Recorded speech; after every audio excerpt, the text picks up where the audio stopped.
So I want to make an observation, and again, I'm talking slow because I'm just my mouth is like a landmine. It's just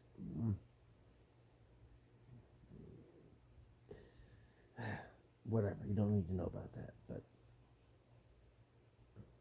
I don't know if this is common to cancer patients.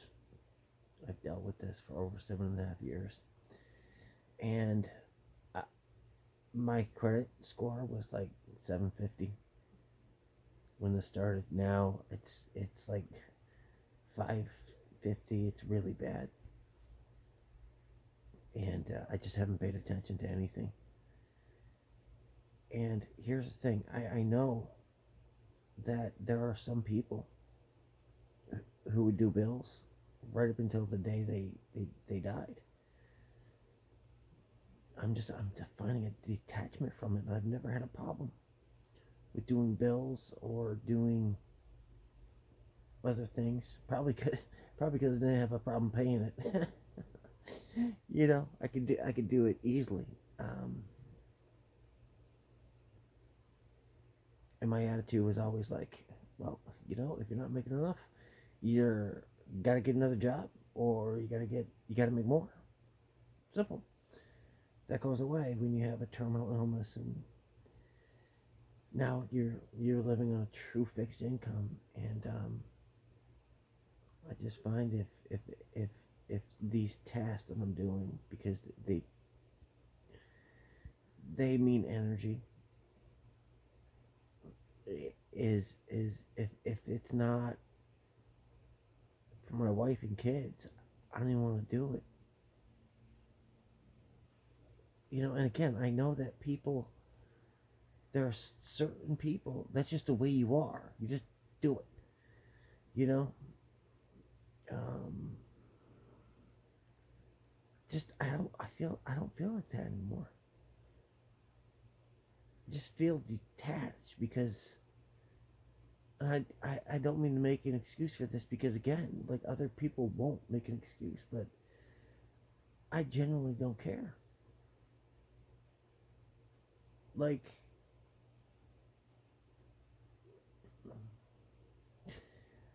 eh, God Almighty, is it just me or does every single human out there hold out hope no matter what?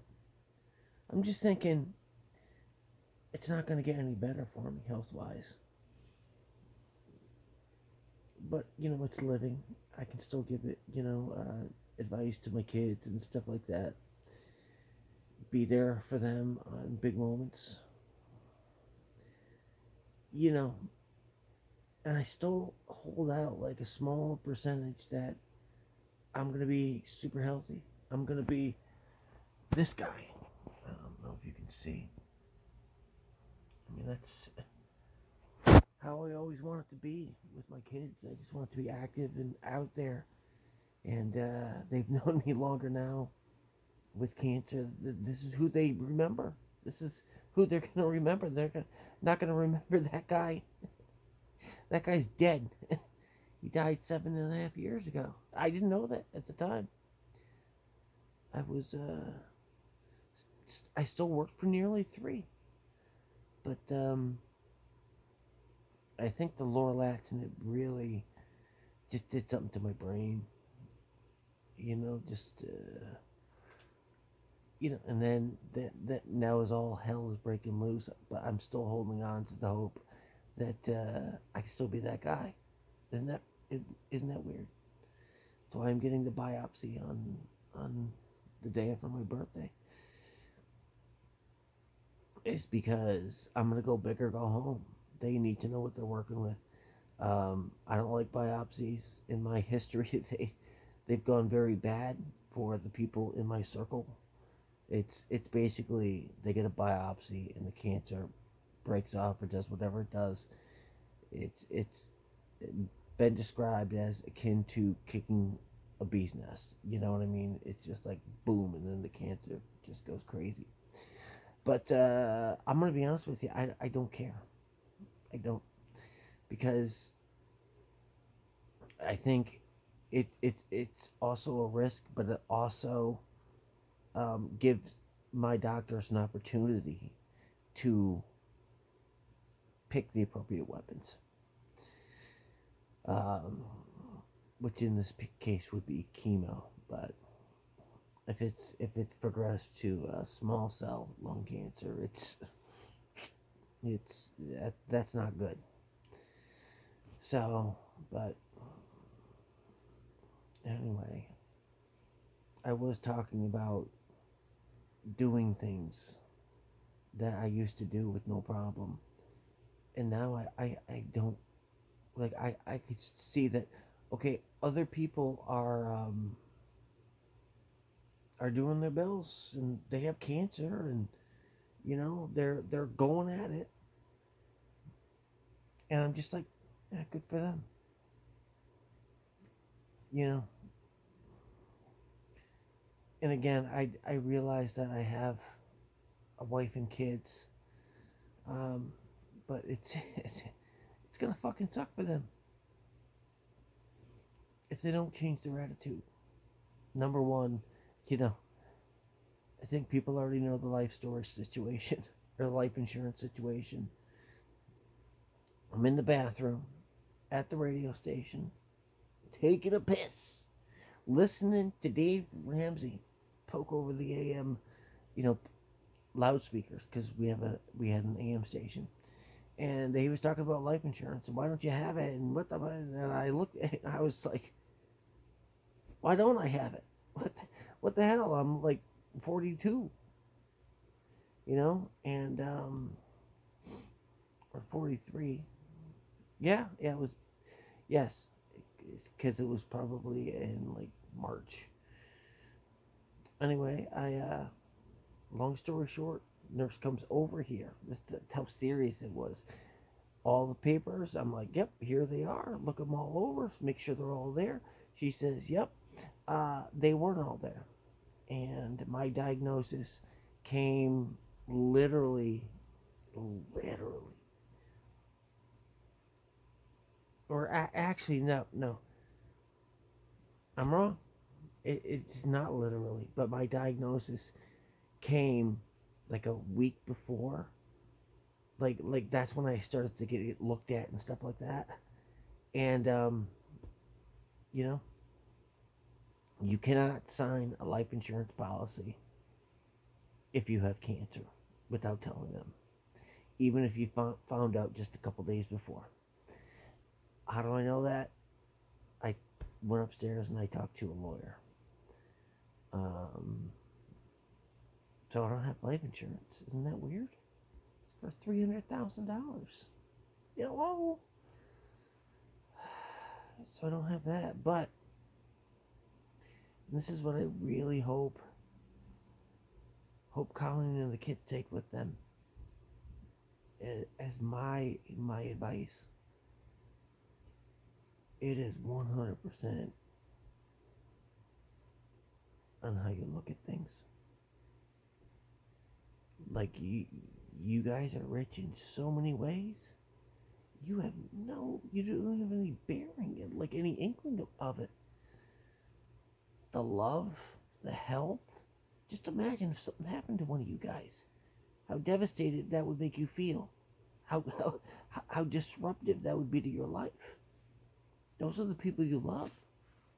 They'll be for with you no matter what. So you're gonna have arguments, stuff like that. Don't be stupid. Tell each other that you love each other every day, and the whole point was. I mean, I think you guys already know. I've used the whole like we're living better than kings, like 300 years ago, like literal kings and queens, like like our little house with technology and running water and all these things and telephones. It's just like, and um, you've got your youth, you've got your health, even you, Colleen, beautiful baby. You you do, but it's you control your destiny. You control everything. You know. And I'm talking to you, Colleen, and the other people, our kids. Um, yeah, this is, I haven't told you this yet, but I think I might, you know, God, I can't, I'm getting over Clint. What the hell's going on? Um, man, I just got emotional for like a, so anyway, I know, like when I was 42, like, life was great. Career going off really good. Um, my friends, circle of friends. I was still playing softball. I was still out there and working out and having fun. And but I got to be honest. Our marriage was it was it was suffering. And God, it's all my fault. 100% of it. But I've already told you that. No, I'm not going to get into it now.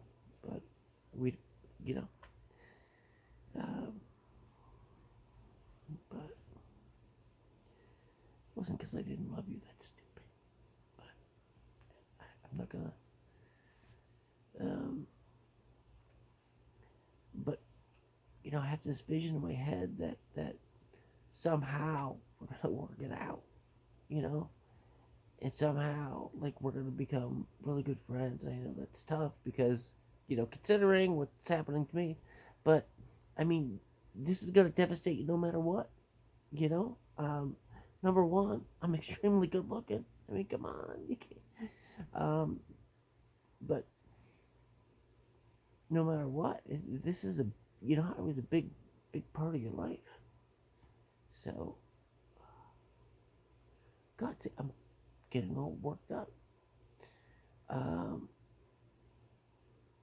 and now it makes my eye itch. But long story short, we figure it out. We get along, and I die, and you start chapter two of you. You know, of believing in yourself, and I should have God, I should have just encouraged you so much more and pointed that. My eye really itches now. Sorry. Um, Obviously, this is if if you're still watching this and it's not either my wife or kids. What the fuck are you doing? Want to watch some stranger cry with a beard and whatever. But yeah, just to believe in yourself and to believe that you're not a victim and that what you've experienced is life. That's all. It's harder than most people, but there are yet still a great majority of people out there who've had it harder than you. It's just we can't control what happens to us, but we can control how we react to it. And that was it's still in my head.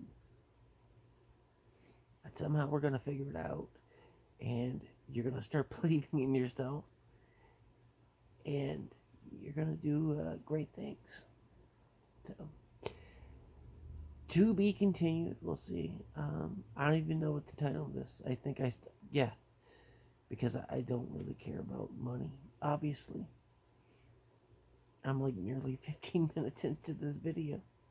I don't remember what I started it for, but I had that thought.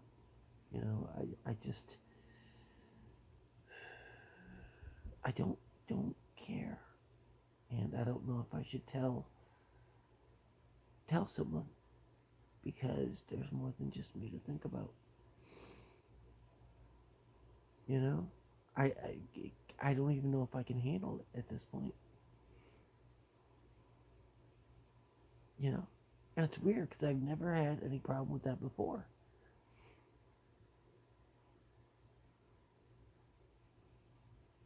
You know what would help? If I got my taxes back. It's December 8th, and those guys still owe me money. Like, knock, knock, knock on my door if I owe them half the amount that they're gonna bring my way. Jeez Louise. It's a long time. Anyway, I'm out like a fat kid playing dodgeball. And I am now. So, good for me. It'd be perfect if a ball hit me right in the face.